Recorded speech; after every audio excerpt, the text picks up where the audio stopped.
Ó di gbére, ó dàrìnàkò, ó tún dojú àláfìrí, ó doko aláwo. Má jọ́kun, má jekòló, ohun tí wọ́n bá ń jẹ lálìdí ọ̀run ni ó bá wọn jẹ. The Yoruba does not pretend to know what happens to a person after they die. What I just said in Yoruba is part of the oral dirge we use to pay final respect to a loved one after they have died. It means goodbye forever, unless we meet again accidentally, until we meet in dreams or in divinatory excursions. Do not eat millipedes. Do not eat earthworms. It is whatever it is that they eat in Orun that you should join them in eating. These lines reveal a lack of knowledge concerning what happens beyond the grave. Má jẹ ọ̀kùn, má jẹ ìkòló. These are metaphors that reveal uncertainty. Ohunkóhun tí wọ́n bá ń jẹ lálìdí ọ̀run ni ó bá wọn jẹ, meaning whatever they eat there, just join them in eating.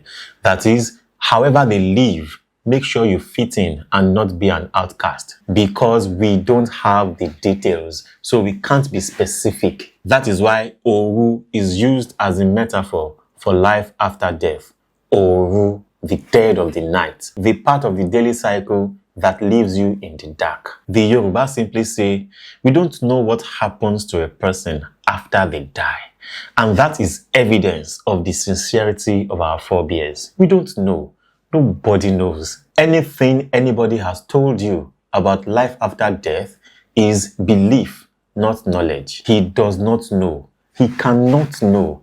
He's just holding on to a coping mechanism of hope or consolation or comfort. The best conclusion the Yoruba could arrive at is reincarnation. And that is because, having carefully observed the behavior of nature, it appears that nothing really dies. Nothing really ends. So when a person dies, we are persuaded that they haven't stopped existing. They have only changed location or position. And since existence is a continuum, since time is infinite, then surely everything, including the lifetime of a man, occurs in a repetitive cycle. And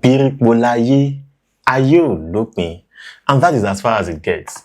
The Yoruba does not pretend to know the specifics, and anybody who tells you that they know the specifics is only insulting your intelligence. Washiri.